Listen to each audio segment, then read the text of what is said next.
Hey, Vsauce. Michael here.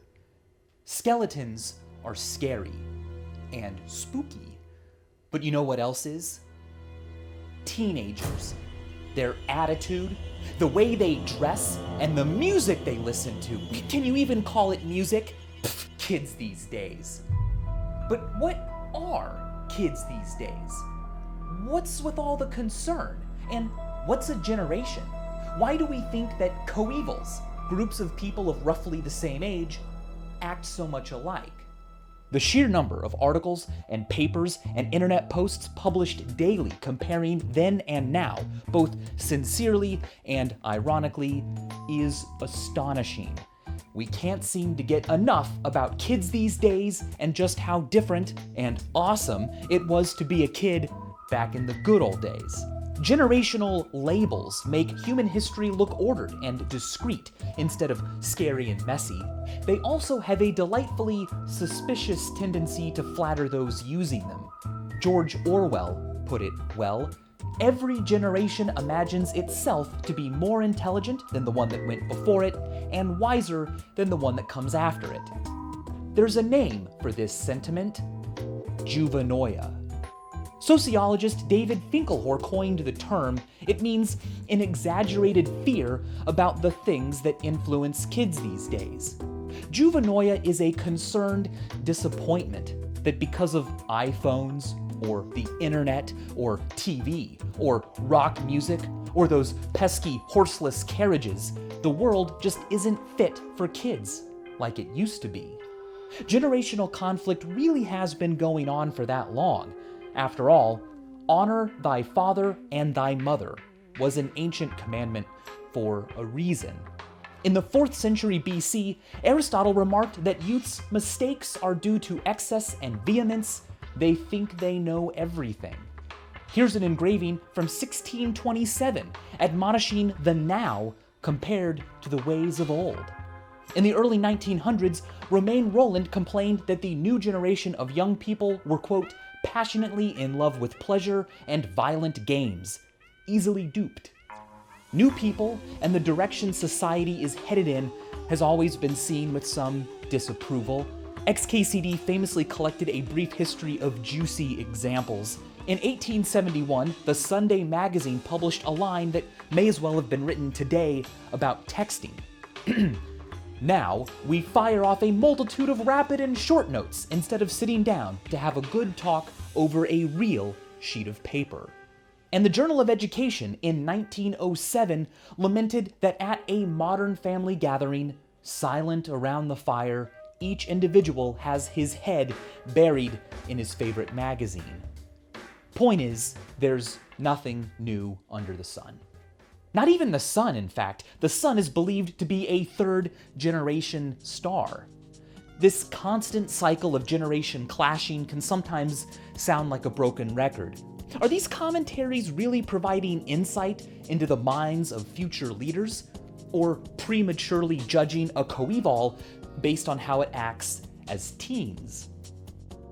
Despite the incessant concerns otherwise, the proverbial kids these days seem to be better off than ever before. Drug use is down, exercising is up, math and writing proficiency have increased, crimes committed by young people have decreased, hate comments reported by children have dropped, the number of 9th to 12th graders who have been in fights has dropped, and the number of teens who fear attacks at school has dropped. But still, juvenoia persists. But why? Well, it kind of makes sense. I mean, children are the future of a species, so it's reasonable to assume that nature would select for features in a species that cause adult members to prefer the way they were raised and distrust anything different. After all, parents, by definition, were a reproductive success for the species. They made new members. So whatever choices and influences brought them to that point must have been good enough. Any deviation from that could be a problem. So worrying about the young may have been naturally selected, just like eyes and fingers and breathing air and pooping. But here's the thing. Our brains don't accurately remember the past or apply memories fairly or rationally. That kind of thinking has a plethora of interesting causes. First, at a social level, concerns for and about the youth are often exaggerated because exaggerating is effective. You'll generate greater mobilization around a cause if you can convince people that we're on the cusp of a crisis here, folks. Also, our increasingly connected world means more potential contact with people outside the family, the tribe, the neighborhood. Even though juvenile problems often involve people the juvenile already knows, stranger danger is a more powerful fear. My kids have good friends who are good influences, so why should I worry? Can be replaced today with, even so, people you don't know are threats, so worry.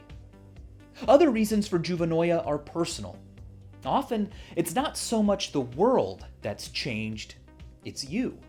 Are drivers today really worse than they were when you were young? Or do you simply have new responsibilities and experience that makes you more aware of dangers that were always there? We remember the past abstractly. There just isn't enough room in our brains, or a vital need for complete veracity when recalling things. Thus, we're more likely to remember the general way we felt in the past, without the petty annoyances more salient still for the present. Secondly, loss aversion and the endowment effect. People perceive a loss as greater than an equal gain. In one famous study, when asked how much they would pay for a coffee mug, people gave prices that were significantly lower than what people given the mug first said they'd be willing to sell it for. This may play a role in how we value what we already have, our memories and favorites, over what's new. There's even neuroscience backing up why new stuff seems so bad to you. It's called the reminiscence bump. Storage of autobiographical memories, memories about yourself, increases during times of change. Incidentally, this is why you remember exciting things as lasting longer than they really did, but rarely remember times of boredom in detail. I've discussed before the ways in which this causes us to feel like time slowed down during particularly quick but significant events. Anyway, adolescence and early adulthood, particularly ages 10 to 30, are major times of change. Many important things happen during those years that define your identity. So it's no surprise that, along with things that have happened recently, memories from this bump period are greater in number and more emotional. The books and songs and movies and slang words and behavior you loved and used during this time correlates quite well with what you will, when you're older, remember the most fondly. As we can see, juvenoia is natural. In fact, a healthy dose of it is important. There are plenty of things we should be fired up about improving. What's sometimes lost, though, when explaining that juvenoia occurs in every generation, is the fact that the nature of juvenoia hasn't always been the same.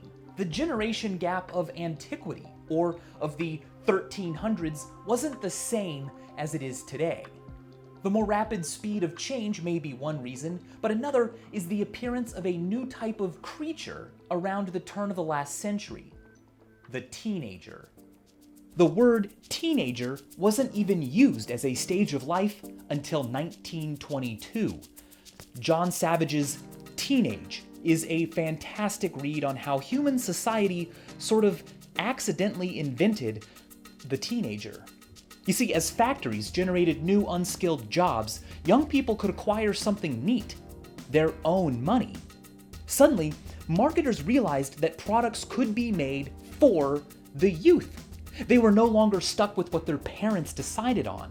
Also, the surge in immigration at the time highlighted for a new generation the view that identity wasn't something you're stuck with. It's fluid, personal, decided. Furthermore, calls for compulsory education around that time, that is, making it the law that children go to school, further solidified the segmented identity of children by forcing them out of the world at large and into commonplaces surrounded mainly by their coevals. In that environment, they could develop behaviors and opinions and culture shared just with themselves.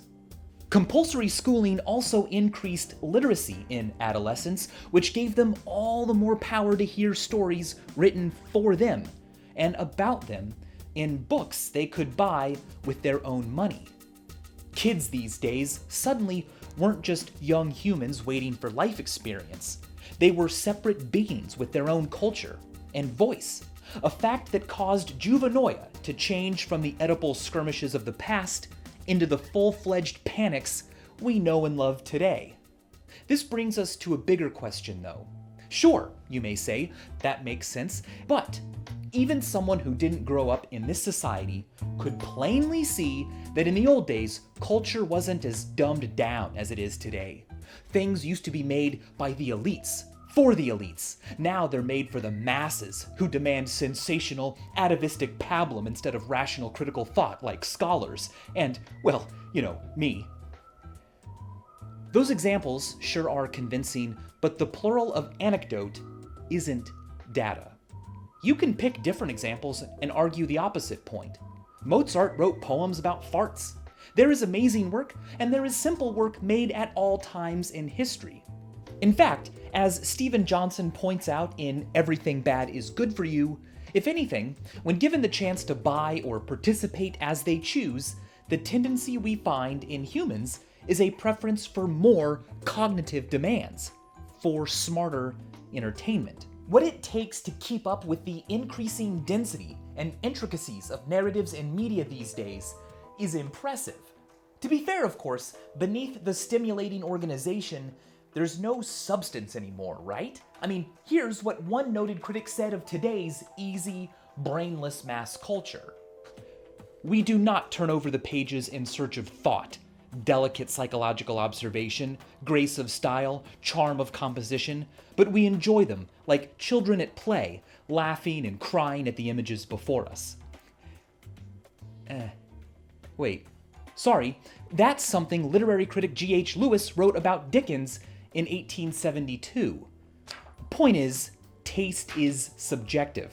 Art to one person is garbage to another. You may dislike the language or violence or morals depicted on TV today, but there's no denying the fact that entertainment, including popular entertainment, is requiring more and more thinking on the viewer's part than ever before. Johnson created this visual comparing narrative threads in episodes of different TV shows over time. And this shouldn't be surprising. Our brains crave stimulation. A lump that sits and stares into space isn't naturally selected for in the same way as a brain that learns and synthesizes and organizes. Now that entertainment can be made for niche audiences and watched and rewatched on demand and discussed ad nauseum online, that natural desire can be sated by media. Johnson goes so far as to say that reruns have made us smarter. They've enabled entertainment to be made that rewards being watched and thought about over and over again. The names and stories and relationships and dramas people today have to keep straight in their heads to be functioning consumers of modern media are impressive by historical standards and affect more of us than ever before. Johnson points out that in his time, Dickens was only read by 0.25% of his country's population, while today, innovative shows like The West Wing or The Simpsons easily reach 20 times that proportion. Okay, but how about this? Where are the Mozarts and Dostoevskys of today? Well, they're probably here, but the reputation of a Dostoevsky is built by time, something the judgments of contemporary artists haven't had enough of yet. Finally, when it comes to judging works that merely tease the base emotions, let's not forget the quote from Unamuno I've discussed before. More often have I seen a cat reason than laugh or weep. Cats and humans are curious and can problem solve, but only humans can laugh at fart videos. So what really ought we be treasuring? There's a problem here, though. Although writers like Johnson have been able to put forth convincing arguments that movies and TV have been serving more and more cognitive complexity, they've failed to find the same evidence for pop music. Nearly all studies on the subject have found that unlike other forms of popular media, pop music has in fact become, since the 1950s, less complex in its structure and more homogeneous. Mathematically speaking, more pop songs today sound alike than they used to. What's up with that, music? Well, here's the thing. Pop music is just one type of music being made today, and its role, what its listeners want from it, and who they are much more specific than the wider spectrum of genres a movie theater or Netflix caters to. A pop song needs to provoke quick moods, stick in your head, and fit anticipation and payoff into a fairly regular amount of time. There are only so many ways to do that. So perhaps pop music producers have simply gotten better at scratching the specific itch they're challenged to scratch. I mean, imagine criticizing doctors for using penicillin nowadays. Back in the good old days, treatment was innovative. There were leeches and onion plasters, amputation, and good luck charms. Now it's all just penicillin, penicillin, penicillin. It's all the same. Criticizing popular music for all sounding the same ignores the sameness of every pop song's goal. But what about generations? What are they exactly? I mean, humans don't have babies all at once every 20 years or so. New people just keep showing up, about 4 more every second. But that said, there are biological changes humans go through as they grow and age, roughly creating a few life stages. All right, now this list of generations goes all the way back to the mid-1400s. It applies mainly to the Western world, especially the US, and is the work of William Strauss and Neil Howe, whose landmark 1991 book, Generations, contains one of the most influential and ambitious generation theories of our time. These are the guys who coined the term millennial, by the way. They set forth and have continued to expand a theory that society follows a predictable cycle of moods, each lasting about 20 years, about how long it takes for everyone in a life stage to move on to the next. The social mood and the common life stage a coeval experiences it during are what distinguishes one generation from the next. Strauss and Howe call each social mood a turning. A turning describes the way society will act by either establishing, accepting, challenging, or fracturing in lieu of established customs. To illustrate the cycle, let's start just after the American Civil War in the so-called Gilded Age. Here, we find American society in the first turning, what they call a high. This is a 20-year period when society is largely in agreement about the direction it wants to go in, because it recently coalesced in the face of a crisis. Institutions are strong, and thus young adults are cautious and conformist. But then, people tire of social discipline and call for reform. A period of awakening occurs. The majority consensus is attacked in the name of greater and broader individual autonomy. The distrust in institutions left in the wake of an awakening leads to the next turning and unraveling, where in place of broad cultural identity, moral crusades polarize society over what should come next. Finally, a renewed interest in consensus that responds to crisis by banding together occurs. Society's mood shifts to a belief that coalescing and building together are the answer. The cycle then starts again with a high. The majority agrees on society's directions and institutions, strengthened during the crisis, until people tire of this majority structure and an awakening leaves those institutions weak and armed with less public consensus.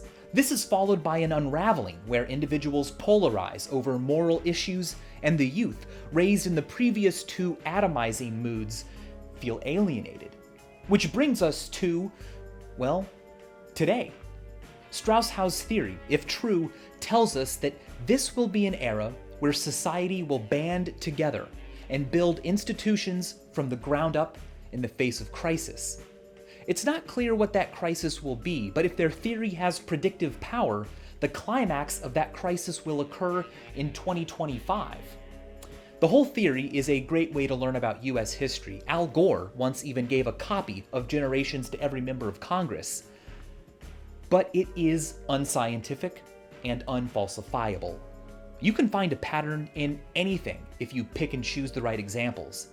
As for the usefulness of its generalizations, well, Philip Bump points out that the US Census Bureau only recognizes one official distinguishable generation: baby boomers. Do you think you are Generation X? A millennial? Generation Z? Well, that's fine, he says. You can call yourself whatever you want. It's all made up. The baby boomers are a cohort, significant in that no matter where they were born or who they are, their size alone determines a lot about their path. But other population segments, based solely on birth year, just don't mean much. A more useful way to divide them into cohorts might focus on some other, less age-related trait that correlates better with behavior, wealth, region, sexuality, etc. Regardless of its accuracy, there's one thing generational theory and its critics do at least agree on. People change as they age, and the larger society surrounding people influences the degree to which generations feel conflict. So, generational thinking is a kind of guidance. It's one that helps take us on a journey, manned by an ever-aging and changing crew. Some crews are different than others, for sure, and you need worry and concern to stay safe. But at the end of the day, it's still the same boat and the same waters. Generations and juvenoia are like what Picasso said about art. They are lies that tell the truth. And as always, thanks for watching.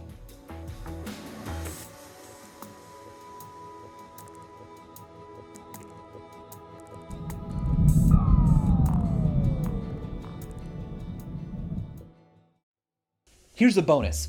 While doing research, I found a website that will allow you to find what word was first used the year you were born.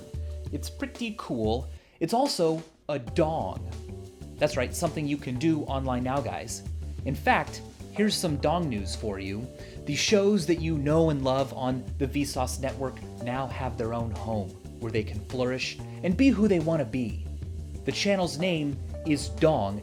Go over there right now to check it out. We've got some cool things from the internet. That's what Dong's all about. It's an internet safari. It's neat things that we all find as we research for these episodes. So I'll see you over there on Dong, and thanks for watching.